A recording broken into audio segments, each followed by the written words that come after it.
तो मेरे प्यारे बच्चों सुप्रभात। तो बच्चों आप सभी का हमारे इस YouTube चैनल पे स्वागत है। बच्चों आज हम लोग क्लास 9th का साइंस का चैप्टर 1 ठीक है, जिसका नाम है हमारे आसपास के पदार्थ। इस चैप्टर को हम लोग इस वीडियो में पूरा का पूरा कवर करने वाले हैं। इसमें पूरा का पूरा नोट्स आप लोग को कंप्लीट करवाया जाएगा, ठीक है। और इस नोट्स के बाद आप लोग को 25 ऐसा VVI क्वेश्चन करवाया जाएगा जो एग्जाम की दृष्टि से काफ़ी महत्वपूर्ण है, और ये क्वेश्चन आप लोग का ऑब्जेक्टिव होगा, ठीक है। तो चलिए ज़्यादा लेट ना करते हुए हम लोग इस चैप्टर को स्टार्ट करते हैं। ये आप लोग को पता होना चाहिए दोस्तों कि ये हमारे द्वारा हैंड्स नोट्स बनाया गया है, ठीक है, और मैं इसको टाइपिंग के माध्यम से आप लोग को समझा रहा हूँ, ठीक है। चलो तो देखिए, इसका पहला आप लोग का क्या दिया हुआ है, पदार्थ, ठीक है। इस चैप्टर का नाम है आप लोग का हमारे आसपास के पदार्थ। तो सबसे पहले पदार्थ को समझना होगा, ये पदार्थ क्या होता है, ठीक है। तो पदार्थ जो होता है दोस्तों, इसका डेफिनेशन अगर हम लोग देखते हैं तो प्रत्येक वस्तु जिसमें द्रव्यमान हो, जो स्थान को घेरती हो, उसे क्या कहेंगे, पदार्थ कहेंगे, ठीक है।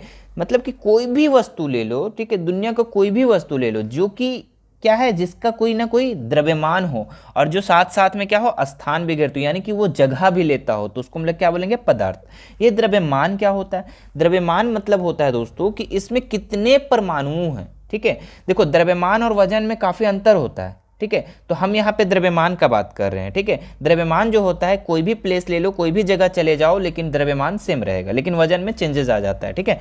तो हम क्या बताएं कि प्रत्येक वस्तु जिसमें द्रव्यमान हो और जो स्थान को घेरती हो, उसको क्या बोलेंगे, पदार्थ। जैसे में से क्या हो सकता है, लोहा हो सकता है, पत्थर, मिट्टी, बादल, तारे, पौधे, पशु आदि पदार्थ है। यानी कि बहुत सारे जितने भी ले लो जो स्थान को और द्रव्यमान हो, वो क्या हो गया, हमारा पदार्थ हो गया। लोहा, पत्थर, ये सब क्या करता है, देखो लोहा भी क्या है, कोई ना कोई स्थान लेता है, अगर हम कहीं रख देते हैं तो कोई ना कोई जगह लेता है, और उसका कुछ ना कुछ तो द्रव्यमान होता है, ठीक है। पत्थर भी हो गया, मिट्टी भी हो गया, बादल भी हो गया, वायु भी हो गया, इस तरह से बहुत सारे ऐसे पदार्थ हैं, ठीक है। अब हम लोग इसका गुण को समझते हैं, ठीक है। अब पदार्थ जो होते हैं ना दोस्तों, ये बहुत छोटे छोटे कणों से मिलकर बने होते हैं, ठीक है। जो भी कोई भी पदार्थ ले लो, उसमें बहुत सारे छोटे छोटे कण से मिलकर बने होते हैं, ठीक है। अब ये देखिए, इसका पहला पॉइंट क्या हुआ, पदार्थ कणों से बना होता है। चलिए ठीक है, पदार्थ के कण अत्यंत छोटे होते हैं, ये भी बता दिए कि पदार्थ के कण जो होते हैं बहुत छोटे छोटे होते हैं, ठीक है। चलो इसके बाद हम लोग अगला पॉइंट देखते हैं, क्या लिखा हुआ है, पदार्थ के कणों के अभिलाक्षणिक गुण, ठीक है। इसका क्या क्या गुण है, क्या क्या फीचर है, क्या क्या विशेषता है, इसको हम लोग देखते हैं। पदार्थ के कण का क्या क्या अभिलक्षण है, ठीक है। तो देखिए, इसका पहला है कि पदार्थ के कण जो होते हैं निरंतर गति करते हैं। मतलब कि देखो, पदार्थ अगर कोई भी ले लेते हैं, मान लो कि एक ऐसा कोई पदार्थ है, ठीक है, बादल है या फिर लोहा, कुछ भी, तो इसके कण जो होते हैं हमेशा क्या करते हैं, गति करते रहते हैं, मतलब कि इधर उधर होते रहते हैं, ठीक है। पदार्थ के कण क्या है, गतिशील होते हैं या गति करते हैं, ठीक है। दूसरा पॉइंट, पदार्थ के कणों के बीच रिक्त स्थान होता है। बिल्कुल, पदार्थ के कण जो होते हैं दोस्तों, उसमें क्या होता है, कुछ ना कुछ रिक्त स्थान होता है। यानी कि देखो यहाँ पे जो बच रहा है, ठीक है, वहाँ पे क्या होता है, रिक्त स्थान होता है, ठीक है। पदार्थ के कण के बीच में क्या होता है, रिक्त स्थान भी होता है। चलिए तीसरा पॉइंट इसका क्या है, लिखा हुआ है, पदार्थ के कण एक दूसरे को क्या करते हैं, आकर्षित करते हैं। बिल्कुल, पदार्थ के कण जो होते हैं दोस्तों एक दूसरे को खींचता है, ठीक है, मतलब कि आकर्षित करता है, मतलब कि खींचता है, ठीक है। चलिए इसका अगला पॉइंट है पदार्थ की अवस्था। तो आप लोग को पता होना चाहिए दोस्तों कि पदार्थ को 3 अवस्था होता है। कितना अवस्था, देखिए हालांकि होता है 5 यहाँ पे, लेकिन हम लोग 3 पढ़ेंगे, ठीक है। तो देखो, ठोस अवस्था, द्रव अवस्था, गैसीय अवस्था, ठीक है। भौतिक रूप से पदार्थ की कितनी अवस्था होती है, 3 होती है, ठोस अवस्था, द्रव अवस्था और गैस अवस्था, ठीक है। ठोस में आप लोग को कोई भी चीज़ ले लो, जैसे कि एक लोहा ले लो, है ना, पत्थर ले लो। द्रव में क्या ले लो, पानी ले लो, किसी चीज़ का विलयन ले लो। गैस में क्या लो, जैसे कि हीलियम, लिथियम, जो ये सब क्या है हमारा, वायु, ये सब क्या हो गया, गैस हो गया, ठीक है। तो ये चीज़ क्लियर है। अब देखो यहाँ पे, अगर हम अपने बॉडी में देखते हैं, ठीक है, अगर हम अपने बॉडी में देखते हैं तो ये पदार्थ की 3 अवस्थाओं में विभाजित कर सकते हैं, ठीक है। देखो, हम मानव शरीर को भी पदार्थ की 3 अवस्थाओं में विभाजित कर सकते हैं। कैसे, देखो, हड्डी और दांत जो हम लोग का होता है, हड्डी और दांत, वो क्या होता है, ठोस अवस्था होता है। बिल्कुल होता है ना, ठोस अवस्था होता है, कड़ा होता है। अब देखो दूसरा, रक्त और जल जो है वो किस अवस्था में होता है, द्रव अवस्था में, यानी कि पानी अवस्था में, तरल अवस्था में। क्लियर हो रहा है। और फेफड़ा में जो हवा है दोस्तों, जो आप लोग का फेफड़ा में जो हवा है, ये क्या है हम लोग का गैसीय अवस्था है। मतलब कि देखो, अगर हम अपने बॉडी में देखते हो तीनों अवस्था पाया जाता है पदार्थ का, ठीक है। हड्डी और दांत ठोस अवस्था हो गया यानी कि सॉलिड, और रक्त और जल क्या हो गया, द्रव यानी लिक्विड, और गैस अवस्था में, गैसीय अवस्था में फेफड़े में हवा, ठीक है। चलो अब इसके बाद हम लोग देखते हैं, इसका कुछ चित्र है, इसके माध्यम से हम लोग इसका कण को हम लोग समझेंगे, ठीक है। देखो, ठोस में जो कण होता है ना दोस्तों, ये काफ़ी सटा सटा होता है, काफ़ी सटा सटा होता है, और एक दूसरे को क्या करते हैं, आकर्षित करते हैं। अगर बोल दिया जाए क्वेश्चन में कि किस पदार्थ में कौन सा गुण में क्या होता है, कण जो होता है आकर्षण करते हैं, तो सबसे अधिक जो आकर्षण करता है ठोस में करता है, क्योंकि पदार्थ का कण इसमें क्या होते हैं, काफ़ी सटे सटे होते हैं। यहाँ द्रव, अब द्रव में देखो, द्रव में जो होता है इसका कण जो होता है कुछ मीडियम में होता है, ठीक है। ना ज़्यादा सटा होता है ना ज़्यादा अलग होता है, ठीक है, ना ज़्यादा सटा होता है ना ज़्यादा इसमें रिक्त होता है। तो ये हो गया द्रव अवस्था। गैस अवस्था में होता है ना दोस्तों, ये पदार्थ के कण जो होते हैं काफ़ी दूर दूर होते हैं, काफ़ी दूर दूर होते हैं, ठीक है। चलो अब देखो बताते हैं, अगर इन लोग, ये जो ठोस है, ठोस में अगर कण सटा सटा हुआ है तो अगर हम इसको दबाएंगे तो ज़्यादा तो दबेगा नहीं, और द्रव में अगर हम ज़्यादा दबाते हैं तो क्या होता है, दबता है, थोड़ा कुछ ना कुछ तो दबता है, और गैस में तो खूब ज़्यादा दब जाता है, ठीक है। इसलिए आप लोग का जो एलपीजी गैस होता है उसमें संपीड़न करके, संपीड़न यानी कि दबाव करके गैस में भरा होता है उसमें, ठीक है। तो अब देखिए ये समझ में आ गया होगा पदार्थ के ये जो कण हैं किस तरह से होते हैं। चलो इसके बाद देखते हैं हम लोग, अब अगर आ गया ठोस लिखने के लिए, द्रव लिखने के लिए और गैस लिखने के लिए, ठीक है, इसका डेफिनेशन एक बार हम लोग देख लेते हैं। चलिए इसमें आप लोग का ठोस देखें, ठोस में क्या है, निश्चित आकार आयतन वाले पदार्थ को ठोस कहते हैं। देखिए दोस्तों, जिसका आकार क्या हो, निश्चित हो, ठीक है, कोई भी आकार हो उसका निश्चित हो और उसका आयतन भी क्या हो, निश्चित हो, तो उसको हम लोग क्या बोलेंगे, ठोस कहेंगे। जैसे लकड़ी, पत्थर, लोहा, ये सब क्या है, हमारा ठोस है, ठीक है। उसका आकार भी निश्चित है, चूंकि बताओ पत्थर को अगर हम आकार में, आकार चेंज होते रहता है क्या, नहीं होता है, और लोहा ये सब नहीं, ठीक है। आयतन भी उसका क्या होता है, निश्चित होता है। चलो इसके बाद देखते हैं द्रव। द्रव क्या होता है, वे पदार्थ जिनके आकार निश्चित ना हो परंतु आयतन निश्चित हो, ठीक है। अब बताओ ये द्रव का आकार निश्चित होगा, नहीं होगा। अगर हम उसको जिस बर्तन में डालते हैं उस आकार में होता ही नहीं, कि अगर उसको हम छोटा सा मग में डालते हैं तो मग जैसा हो जाता है, अगर बड़ा सा बाल्टी में डालते हैं तो बाल्टी जैसा बन जाता है, ठीक है। तो उसका आकार निश्चित नहीं होता है, लेकिन उसका आयतन जो होता है निश्चित होता है। अगर वो इतना भरा हुआ है तो इतना ही भरा रहेगा, यानी कि अगर 1 लीटर तो 1 ही लीटर रहेगा, ऐसा नहीं कि चेंजेस हो जाएगा। तो जैसे में क्या हो सकता है, दूध हो सकता है, पेट्रोल, पारा, ये सब जितना भी, पानी, ये सब क्या हमारा द्रव है, ठीक है। इसके बाद देखते हैं हम लोग 3rd नंबर, गैस। गैस क्या होता है दोस्तों, वे पदार्थ जिनके आकार तथा आयतन दोनों निश्चित नहीं होते हैं, ठीक है, उसे क्या कहेंगे हम लोग, गैस कहेंगे। यानी कि जिस उसका आकार भी निश्चित नहीं होता है, क्योंकि अगर हम एक छोटा सा बर्तन में, अगर छोटा सा टंकी, आपके घर में अगर 2 टंकी होगा, एक छोटा एक बड़ा, तो आप लोग को पता होगा, नहीं होगा तो आप देखे कहीं जरूर होंगे, छोटा वाला टंकी में अगर हम गैस को भरते तो वो भी फुल हो जाता है, ठीक है। ऐसा नहीं कि कोई जगह खाली होता है, वो भी फुल हो जाता है। अगर बड़ा वाला टंकी आप लोग भरते होंगे, ठीक है, गैस, तो उसमें भी क्या होता है, फुल हो जाता होगा। तो इसका आकार जो होता है क्या होता है, अनिश्चित होता है, और आयतन भी क्या होता है इसका, अनिश्चित होता है, दोनों निश्चित नहीं होते, उसे गैस कहते हैं। जैसे में oxygen, carbon dioxide, nitrogen, LPG gas, बहुत सारे ऐसे गैस हैं, है ना। चलो इसके बाद हम लोग बच्चों इसका गुण को देखते हैं। चलिए, ठोस अवस्था का क्या क्या गुण है, द्रव अवस्था का क्या क्या गुण है, और उसके बाद हम लोग ये गैस अवस्था का पढ़ेंगे। तो ठोस अवस्था का गुण को हम लोग देखते हैं।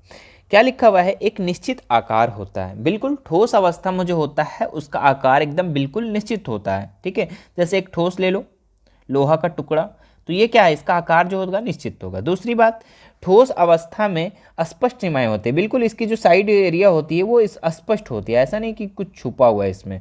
तीसरा चीज, निश्चित एवं स्थिर आयतन होता है, इसका आयतन भी क्या होता है, निश्चित होता है। इनकी संपीड्यता जो होती है नगण्य होती है। संपीड्यता क्या होता है, ठीक है, मतलब कि उसका दबाव, उसमें दबाव डालना। अच्छा, आप लोगों को पता है कि ठोस में जो होता है कण क्या होते हैं, काफ़ी सटे सटे होते हैं।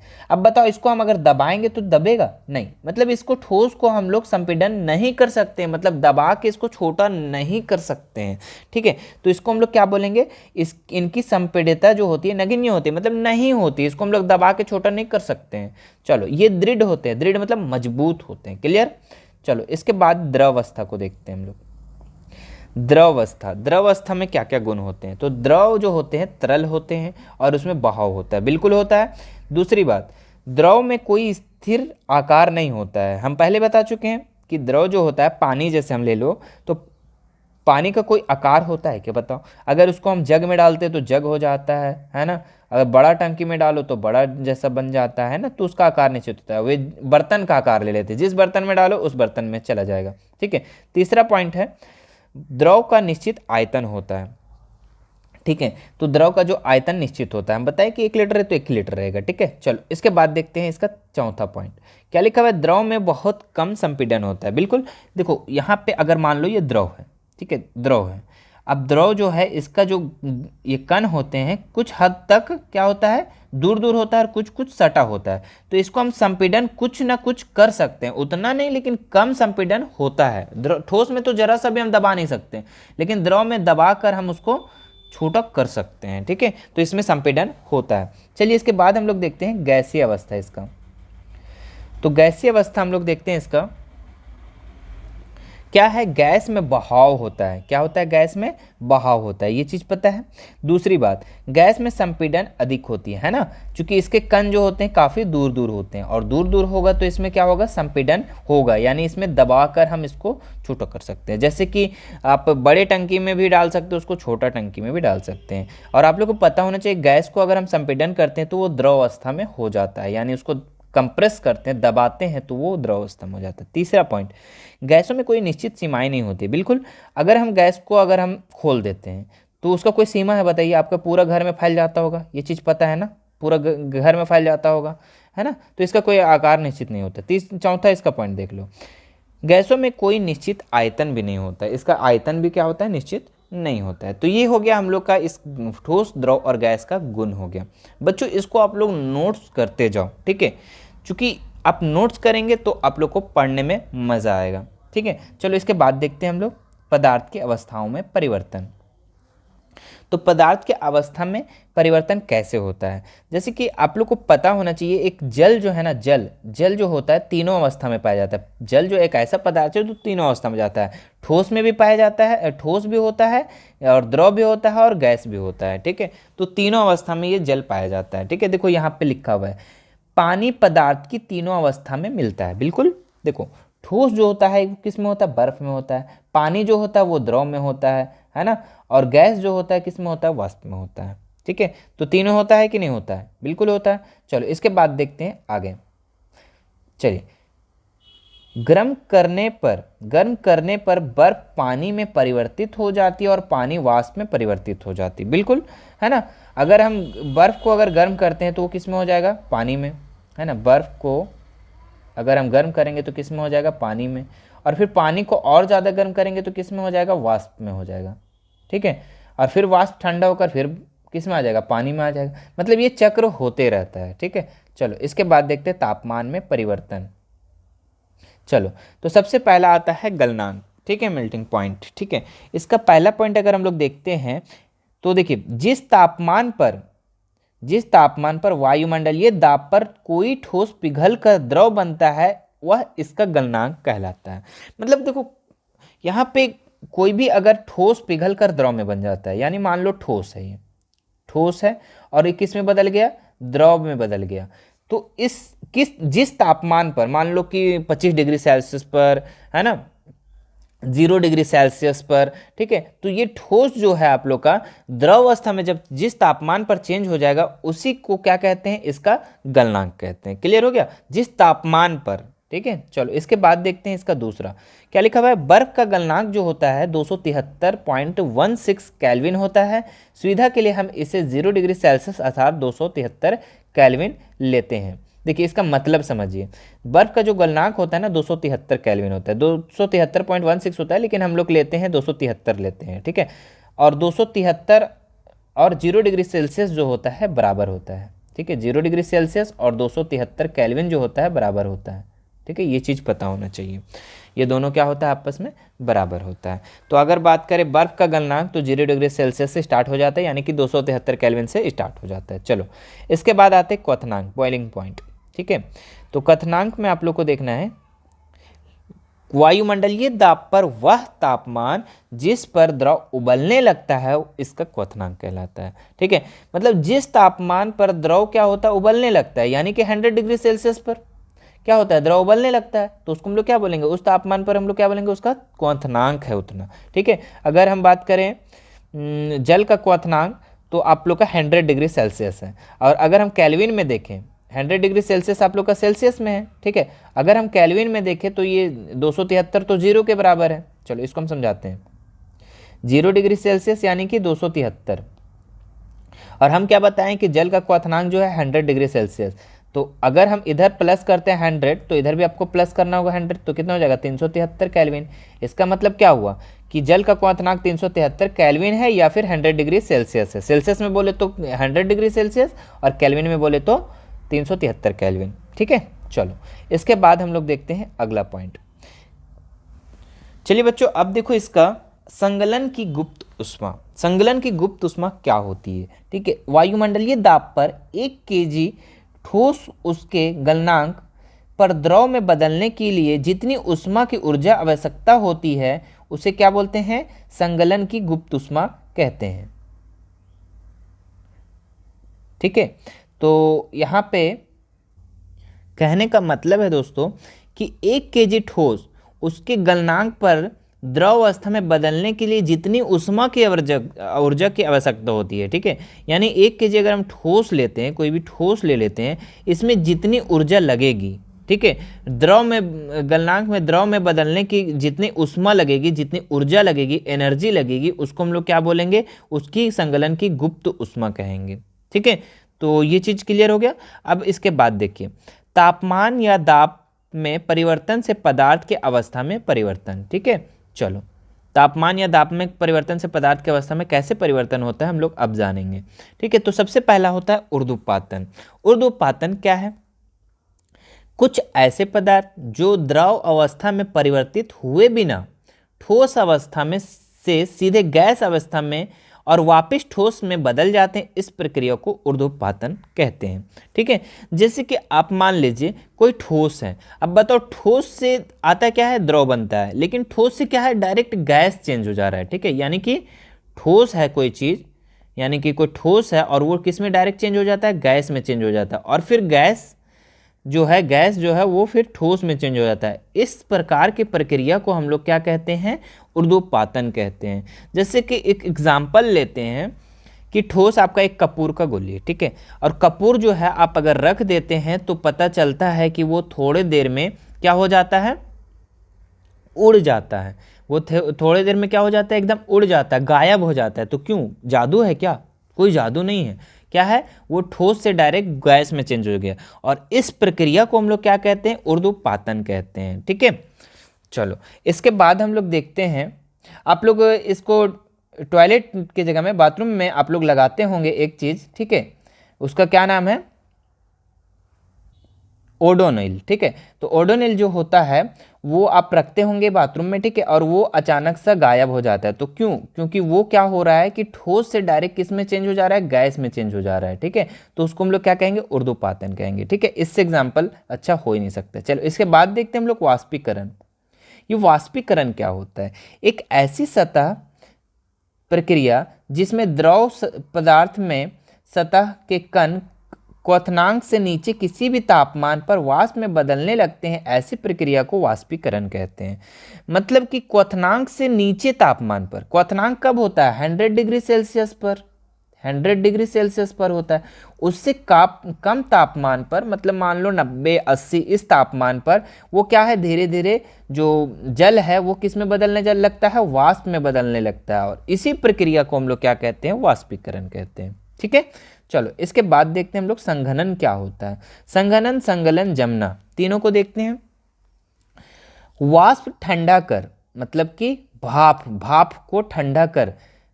अच्छा, दो यहाँ पे द्रव होगा। ठीक है, द्रव बनाने की क्रिया को क्या कहते हैं? संघनन कहते हैं। मतलब कि वाष्प आपके पास है। ठीक है, आप अगर खाना बनाते होंगे, ठीक है, अब खाना बनाते होंगे और उसमें बर्तन जब चढ़ाते होंगे तो उसके ढक्कन में क्या होता होगा?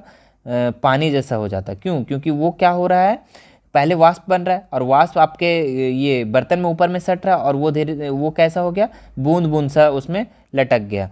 तो वो क्या हो रहा है, वाष्प को ठंडा अगर हम करते हैं तो क्या होता है, वो वाष्प अगर हम ठंडा करते हैं तो वो जो प्रक्रिया होता है उसी को हम लोग क्या कहते हैं, संघनन कहते हैं। ठीक है, इसके बाद संगलन क्या होता है, ठोस से द्रव बनाने की क्रिया को संगलन कहते हैं। ठीक है, यानी आपके पास बर्फ है, एक बड़ा सा क्या है, बर्फ है, और बर्फ को हम लोग क्या कर रहे हैं, द्रव बना रहे हैं। ठीक है, द्रव बना रहे हैं, तो इस प्रक्रिया को क्या कहेंगे हम लोग, संगलन कहेंगे। ठीक है, जैसे बर्फ को आप एक ये छोड़ देते हैं कमरे के ताप पर तो वो क्या होता है, धीरे धीरे द्रव अवस्था में पै जाता है, हो बदल जाता है। ठीक है, तो इसी को हम लोग क्या कहेंगे, संगलन कहेंगे। इसके बाद देखते हैं हम लोग जमना। जमना यानी फ्रीजिंग। फ्रीजिंग क्या होता है, जो आप फ्रिज में रखते हैं पानी को, वो किस में चेंज हो जाता है, ठोस में बन जाता है। यानी कि द्रव को ठंडा कर ठोस बनाने की क्रिया को जमना कहते हैं। ठीक है, द्रव अगर आपके पास पानी है, पानी बोतल में रख दो फ्रिज में रखने के बाद वो किस में बन जाएगा, बर्फ बन जाएगा।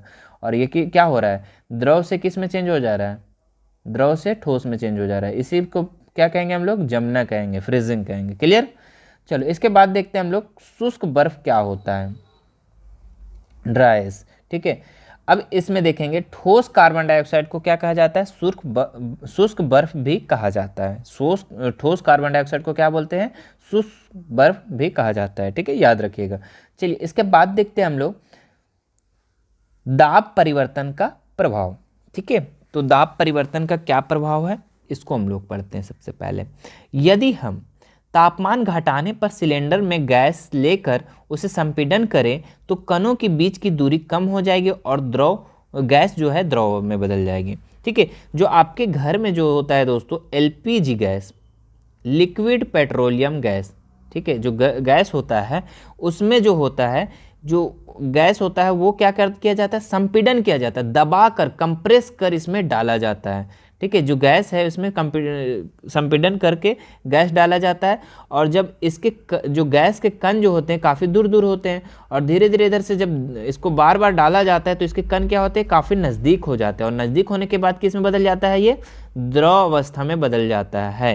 यही चीज़ क्वेश्चन में कह रहा है। तो दाब में अगर हम परिवर्तन करेंगे अगर ये गैस में, तो क्या होगा, वो द्रव अवस्था में चेंजेस हो जाएगा। ठीक है, तो इसको आप लोग नोट कर लो। चलो देखो यहाँ पे एक हम बताते हैं, जब दाब बढ़ाएंगे, तापमान घटाएंगे तो क्या हो जाएगा, गैस जो होगा द्रव में बदल जाएगा। ठीक है, चलो अब इसके बाद हम लोग देखते हैं जल की भौतिक अवस्था क्या क्या होती है। तो जल की जो भौतिक अवस्था होती है दोस्तों, वो आप लोग का 0 डिग्री सेल्सियस पे क्या होता है, बर्फ होता है। क्या होता है, बर्फ यानी ठोस। और 100 डिग्री सेल्सियस पे क्या हो जाता है, वो वाष्प हो जाता है। ठीक है, चलो अब इस बीच में अगर हम बात करें 0 डिग्री से 100 डिग्री के बीच में अगर हम बात करें तो किस में होता है, वो पानी में यानी कि द्रव में होता है। पानी यानी कि द्रव में होता है। समझ में आ रहा है। यानी कि अगर बात करें कि 0 डिग्री सेल्सियस पे जल की भौतिक अवस्था क्या होगी, तो बर्फ होगी, और 100 डिग्री सेल्सियस पे जल की भौतिक अवस्था क्या होगी, तो वाष्प यानी कि गैस होगी। ठीक है, गैस होगी। और बात करें कि 0 से बीच में कोई भी संख्या अगर ले लेते हैं, कोई भी डिग्री सेल्सियस ले लेते हैं, 25 डिग्री, 50 डिग्री है, 70 डिग्री, कोई भी डिग्री सेल्सियस अगर ले लेते हैं इसके बीच में, वो किस में होगी, जलीय अवस्था में होगी, यानी कि पानी अवस्था में, द्रव अवस्था में होगी। ठीक है, अब देखो यहाँ पे हम नोट कर दिए हैं, एक बार पढ़ो इसको। ठीक है, 0 डिग्री सेल्सियस पे क्या था बताए थे हम, ठोस होगा, है ना, और 25 डिग्री यानी कि 0 से 100 के बीच में आप लोग का जो भी होगा, ठीक है, 0 और 100 डिग्री के बीच में जो भी होगा वो क्या होगा, द्रव अवस्था में यानी पानी अवस्था में, और 100 डिग्री में क्या होगा, वो गैसीय अवस्था में चेंजेस हो जाएगा। ठीक है, चलो इसके बाद एक अच्छा सा इंपॉर्टेंट जो टॉपिक है इसको देखना बहुत ज़रूरी है। ठीक है, क्योंकि इससे प्रश्न बनता है। ठीक है, जितने पढ़ाए सारे इंपॉर्टेंट है, लेकिन ये प्रश्न 100% रहता है। ठीक है, यहाँ देखो, सेल्सियस को अगर हम केल्विन में बदलना चाहें, किसमें, सेल्सियस को केल्विन में बदलना चाहें तो क्या होता है, तो आप लोग को सबसे पहले ये चीज़ जानो कि 0 degree Celsius is equal to क्या होता है, 273 केल्विन होता है। मतलब कि अगर 0 डिग्री सेल्सियस बोलेंगे या 273 केल्विन बोलेंगे, बात बराबर है। ठीक है, अगर कोई भी चीज़ को हम सेल्सियस से अगर हम केल्विन में चेंज करना चाहते हैं तो क्या हो जाएगा, वो 273 को हम लोग का क्या करना होगा, प्लस करना होगा। ठीक है, जैसे एक एग्जांपल ले लेते हैं, अगर हम बोल दिए 25 डिग्री सेल्सियस को चेंज करो किसमें, केल्विन में तो क्या करोगे आप, आपको करना होगा 273 को प्लस, 273 को क्या करना होगा प्लस, क्यों, क्योंकि सेल्सियस से हम लोग केल्विन में जब चेंज करते हैं तो वो प्लस होता है 273, ठीक है। तो 273 जब प्लस करेंगे कितना हो जाएगा, 5 3 8 और 7 और 2 9 और 2, यानी कि 298 केल्विन हो जाएगा, ठीक है। क्लियर हो रहा है। चलो इसके बाद हम बात करते हैं केल्विन को सेल्सियस में बदलेंगे, ठीक है। चलो केल्विन को सेल्सियस में जब बदलेंगे तो क्या होगा कि इसमें माइनस करना होगा, उसमें क्या करना था आपको प्लस करना था, और यहाँ पे आप लोग को क्या करना है माइनस करना है। जैसे कि मान लेते हैं यहाँ पे 373 केल्विन को सेल्सियस में बदलें, तो आपको क्या करना है, 373 केल्विन को अगर सेल्सियस में चेंज करेंगे तो आपको माइनस करना है 273, तो क्या हो जाएगा 100 डिग्री सेल्सियस।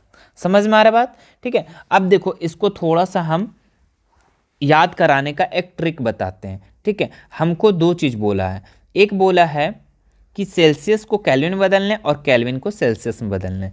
तो देखो सी से के के तरफ जाएंगे, सी से के के तरफ जाएंगे तो आपको क्या करना है प्लस करना है, प्लस करना है ना, और के से सी के तरफ आएंगे तो क्या करना है माइनस करना है, ठीक है। ट्रिक क्या है, देखो सी छोटा है और के बड़ा है, देखो सी से के की तरफ जाएंगे तो क्या लिखेंगे पॉजिटिव साइन है यानी कि प्लस करेंगे, और के से सी की तरफ जाएंगे, ठीक है, यानी के बड़ा है और फिर सी छोटा है, तो के से सी की तरफ जाएंगे मतलब छोटा करने मतलब घटाएंगे यहाँ पे। समझ में आ रहा है। और मात्र एक चीज़ याद रखना, 273 को प्लस करना है घटाना है, 273 को प्लस करना है घटाना है, ठीक है। चलो क्लियर। चलो इसका हम लोग ऑब्जेक्टिव प्रश्न करेंगे तो उस समय भी और अच्छे से क्लियर हो जाएगा। अब आते हैं दोस्तों हम लोग इसका ऑब्जेक्टिव प्रश्न, ठीक है। प्रत्येक प्रश्न में मैं 4 से 5 सेकंड दूंगा, ठीक है। आप लोग को कमेंट करके बताना है, ठीक है। और आप कमेंट करके बताएंगे तो मुझे ये चीज़ समझ में आ जाएगा कि आप लोग बहुत अच्छे तरीके से आप लोग ऊपर वाले सारे नोट्स को कंप्लीट किए हैं, ठीक है। तो चलिए इसका पहला क्वेश्चन को देखते हैं, काफ़ी महत्वपूर्ण है एग्जाम की दृष्टि से। पहला क्वेश्चन दिया हुआ है, निम्न में से कौन पदार्थ है। तो आप लोग का पहला है शीत, स्नेह, वायु, घृणा। तो आप बताइए इसमें से कौन सा आंसर होगा। तो बच्चों इसका आंसर होगा पहला का सी नंबर वायु। वायु जो है ये पदार्थ है, क्योंकि ये स्थान और द्रव्यमान दोनों होता है, शीत नहीं है, ठीक है, और ना स्नेह है। स्नेह का मतलब क्या होता है, प्यार मोहब्बत, है ना, जो आप लोग अपना गर्लफ्रेंड और बॉयफ्रेंड से करते हैं, है ना, या माँ बाप से, ठीक है। जो अपने माँ जो है अपने बच्चे से जो प्यार करती है, स्नेह, ठीक है, प्यार करती है, प्यार मोहब्बत, वो क्या वो पदार्थ है, नहीं। घृणा, आप हेट करते हैं किसी से, हेट करते हैं, तो क्या वो पदार्थ है, बताओ, नहीं ना है। चलो तो आपका वायु जो है हम पहले भी बताए थे, पहले शुरू में ही बता दिए थे, वायु क्या है आपका पदार्थ है। चलो इसके बाद देखते हैं इसका हम लोग दूसरा, लिखा हुआ है गैसों में विसरण का एक उदाहरण है।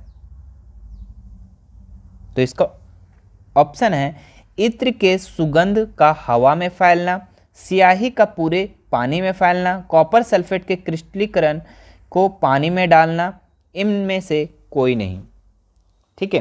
तो आपको यहां पे बताना है। चलिए इसका सही उत्तर हो जाएगा दोस्तों गैसों में विसरण। विसरण का मतलब होता है स्वतः मिलना। क्या होता है, स्वतः मिलना, ठीक है, ऑटोमेटिक मिल जाना।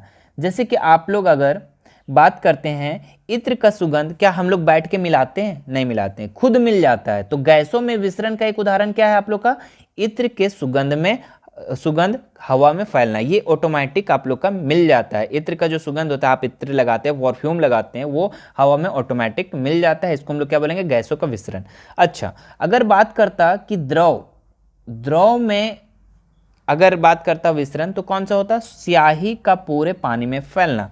आप पानी में अगर एक पेन का स्याही को अगर डालते तो ऑटोमेटिक मिल जाता है, ठीक है, उसको मिलाना नहीं पड़ता चीनी और पानी के जैसा, ठीक है। तो अगर यहाँ पे द्रव में विसरण के उदाहरण पूछता तो स्याही का पूरे पानी में फैलना होता, ठीक है। तो आप लोग का इसका उत्तर जो होगा, इसका उत्तर हो जाएगा इत्र के सुगंध का हवा में फैलना। चलिए इसके बाद देखते हैं तीसरा प्रश्न, लिखा हुआ है गैसों का द्रव में परिवर्तन कहलाता है। तो आपको बताना है यहाँ पर कि गैसों का द्रव में परिवर्तन क्या होता है? तो वाष्पीकरण, ऊर्ध्वपातन, संघनन, जमना। चलिए इसका तीसरा का प्रश्न हो जाएगा, आंसर हो जाएगा संघनन। गैस जो होता है वो द्रव में जब चेंज हो जाता है, ठीक है, तो उसको हम लोग क्या बोलते हैं? संघनन कहते हैं। गैस का द्रव में परिवर्तन क्या कहलाता है? संघनन। ठीक है, चलो इसके बाद हम लोग आगे आते हैं 4 नंबर क्वेश्चन में। 4 नंबर क्वेश्चन है, निम्न में किसका घनत्व सबसे अधिक होता है? तो सबसे ज्यादा घनत्व किस में होता है आपको बताना है, ठोस, द्रव, गैस या प्लाज्मा। तो इसका सही उत्तर हो जाएगा दोस्तों ठोस। ठोस में जो होता है घनत्व सबसे अधिक होता है। ठीक है, ठोस में जो होता है सबसे ज्यादा घनत्व होता है। ठीक है, चलो इसके बाद हम लोग 5वां नंबर में देखते हैं,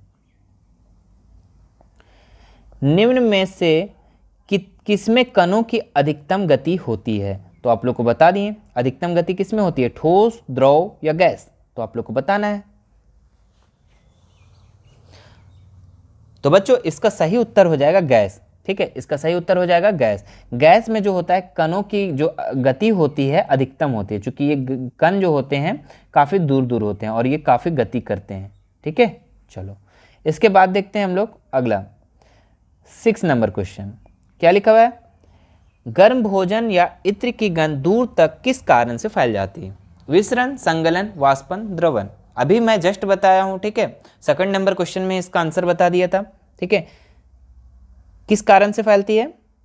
तो इसका सही उत्तर हो जाएगा विसरण। ठीक है, विसरण के कारण क्या होती है? गर्म भोजन का इत्र जो होता या इत्र की गंध जो होता है दूर फैल जाता है। ठीक है, यानी कि किस कारण से? तो विसरण के कारण। चलो इसके बाद 7 नंबर क्वेश्चन देखते हैं, 0 डिग्री सेल्सियस पर जल की भौतिक अवस्था क्या होगी? चलिए बताइए, विलयन, तरल, गैस, ठोस। तो इसका सही उत्तर हो जाएगा आप लोग का तरल। क्या हो जाएगा? तरल। यानी कि जो 0 डिग्री सेल्सियस जल की भौतिक अवस्था क्या होती है? द्रव होती है। द्रव यानी तरल। ठीक है, तो ऑप्शन नंबर 20 का राइट हो जाएगा। चलिए इसके बाद देखते हैं हम लोग 8 नंबर सवाल, किस अवस्था में अणुओं की ऊर्जा अधिकतम होती है? ठोस, द्रव, गैस, इनमें से कोई नहीं।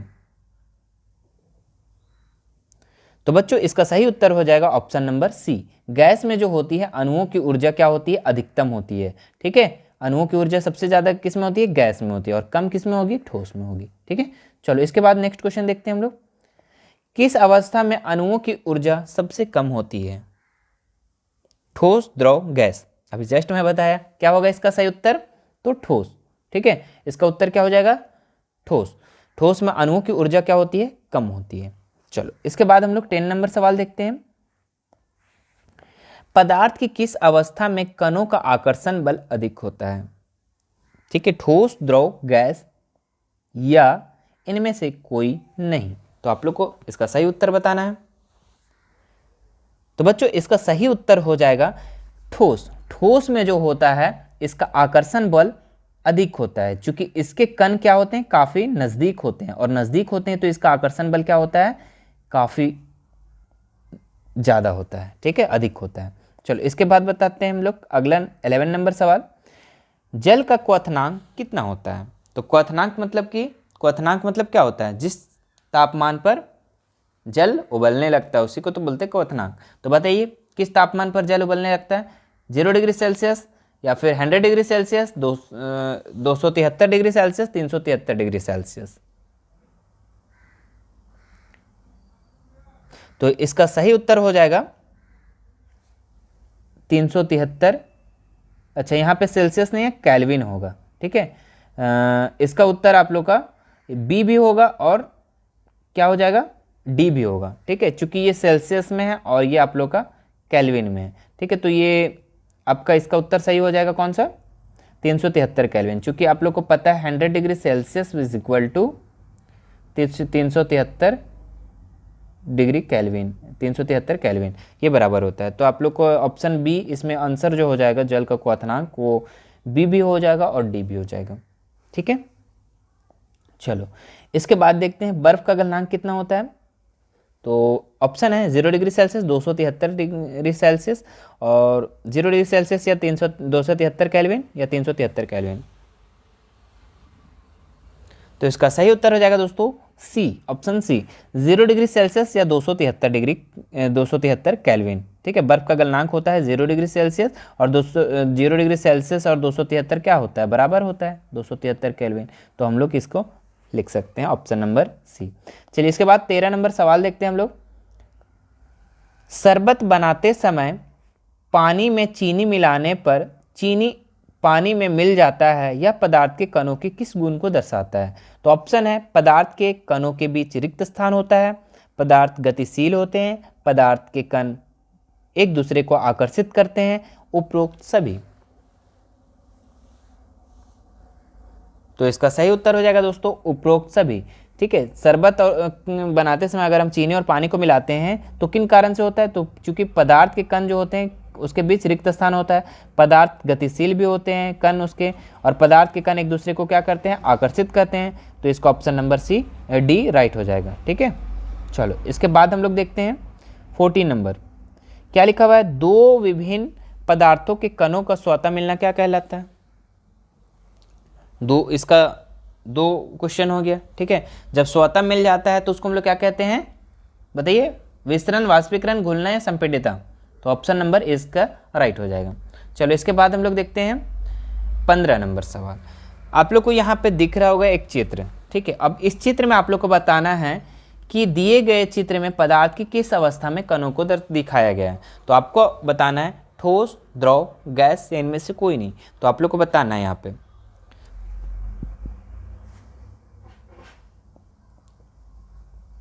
तो बच्चों इसका सही उत्तर हो जाएगा ठोस, क्योंकि ये जो चित्र दिख रहा है वो क्या है, ठोस है, क्योंकि इसके कण क्या है, काफी नजदीक नजदीक हैं। तो इसको हम लोग क्या बोलेंगे, ठोस कहेंगे। ठीक है, चलो इसके बाद हम लोग 16 नंबर सवाल देखते हैं। 16 नंबर सवाल है आप लोग का, निम्नलिखित में किस पदार्थ में विसरण की गति तेज होती है? तो जल में, ऑक्सीजन में, लोहा में या तेल में? तो बच्चों इसका सही उत्तर हो जाएगा ऑप्शन नंबर बी। ठीक है, ऑक्सीजन में जो होता है यानी कि गैस में जो होता है विसरण की गति काफ़ी तेज होती है। जैसे कि आप यहाँ पे खाना बना रहे हो अपने घर में और पड़ोसी घर में भी चला जा रहा है इसका सुगंध।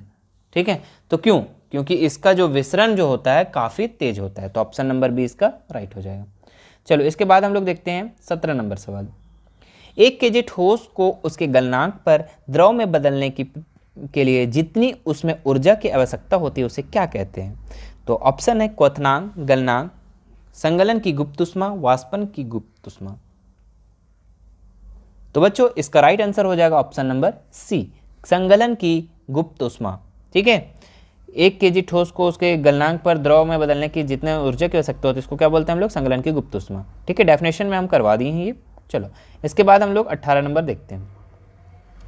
द्रव अवस्था में परिवर्तित हुए बिना ठोस अवस्था से सीधे गैस अवस्था में बदलने की प्रक्रिया को क्या कहलाते हैं? बताइए। ऑप्शन है ऊर्ध्वपातन, वाष्पीकरण, संगलन, ऑप्शन डी विसरण। तो आपको बताना है यहाँ पे। तो बच्चों मैंने बताया था कि द्रव में चेंज हुए बिना आप लोग को ठोस से डायरेक्ट गैस में चेंज आ रहा है, मतलब जो गायब हो जा रहा था, बताइए, तो वो ऊर्ध्वपातन हो रहा था। ठीक है, क्या है ऊर्ध्वपातन में? क्या बताए थे हम कि ठोस से डायरेक्ट जो है गैस में चेंज हो जाएगा, उसको हम लोग क्या कहेंगे, ऊर्ध्वपातन कहेंगे। तो ऑप्शन नंबर इसका ए राइट हो जाएगा। ठीक है, इसके बाद हम लोग 19 नंबर सवाल देखते हैं। दिया हुआ है क्वथनांक से कम ताप पर द्रव के वाष्प में परिवर्तित होने की प्रक्रिया क्या कहलाती है? क्वथनांक से कम ताप पर द्रव में वाष्प होने की प्रक्रिया को क्या कहते हैं हम लोग? बताइए। ऑप्शन नंबर दिया हुआ है ऊर्ध्वपातन, बी दिया हुआ है वाष्पीकरण, सी दिया हुआ है संगलन और डी दिया हुआ है गलन। तो इसका राइट आंसर हो जाएगा दोस्तों ऑप्शन नंबर बी। ठीक है, क्वथनांक से कम ताप पर द्रव के वाष्प में परिवर्तित होने की प्रक्रिया को क्या कहते हैं हम लोग? वाष्पीकरण कहते हैं। ठीक है, सेम डेफिनेशन वाष्पीकरण का यही है। ठीक है, तो आप लोग को याद रखेंगे तो अब क्वेश्चन आराम से बनेगा। ठीक है, ये सब पिछला ईयर में ये सब क्वेश्चन पूछा गया, मैं वहीं से कलेक्ट करके इसको बता रहा हूँ। ठीक है, चलो इसका ऑप्शन नंबर ये क्वेश्चन नंबर 20 देखते हैं हम लोग। 0 डिग्री सेल्सियस किसके बराबर होता है? ठीक है, तो बताइए 100 केल्विन या फिर 273 केल्विन या 300 केल्विन? तो आप लोग को पहले हम बता चुके हैं। तो इसका राइट आंसर हो जाएगा दोस्तों option number 273 kelvin, option number B, यानी 0 degree Celsius is equal to हम आपको बताए थे 273 केल्विन बताए थे।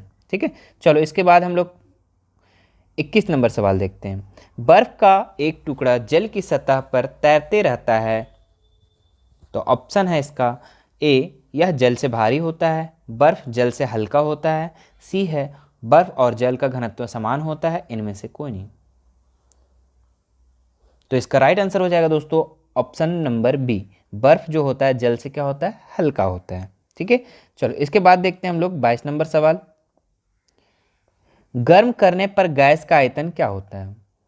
तो अगर हम गर्म करेंगे, ठीक है, तो गैस का आयतन क्या होगा, बढ़ेगा या घटेगा या अपवर्तित होगा, चेंज नहीं होगा, या इनमें से कोई नहीं।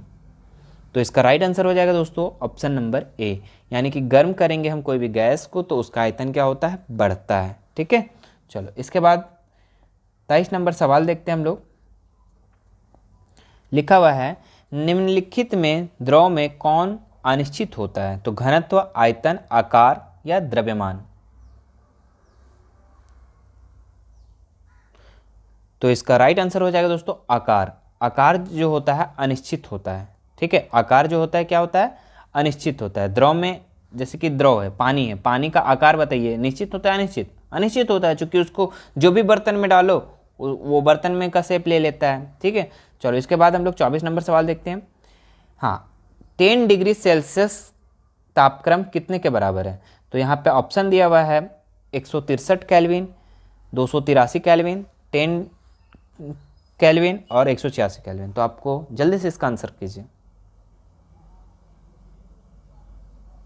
तो बच्चों इसका जो आंसर हो जाएगा आप लोग का ऑप्शन नंबर बी, 283 केल्विन। देखो इसको कैसे निकालना है आप लोग, देखो हम क्या बताए थे, सेल्सियस में केल्विन जब कर रहे हैं मतलब छोटा से बड़ा के तरफ जा रहे हैं, तो क्या करेंगे 273 को प्लस कर देंगे। क्या करेंगे 273 को प्लस कर देंगे। तो जो 273 को जब प्लस करेंगे तो कितना हो जाएगा, 10 + 273 इज इक्वल टू 283 केल्विन। समझ में आया बात? ठीक है, तो इस तरह से इसको बनाना है। चलिए इसके बाद हम लोग अगला क्वेश्चन देखते हैं 25। 300 केल्विन तापक्रम किसके बराबर है, कितने डिग्री सेल्सियस के बराबर है?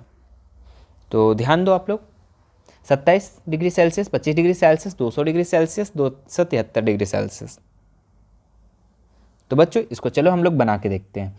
तो हम लोग को क्या करना है, के से सी के तरफ आना है, यानी के बड़ा है सी छोटा है, यानी कि क्या करेंगे माइनस करेंगे।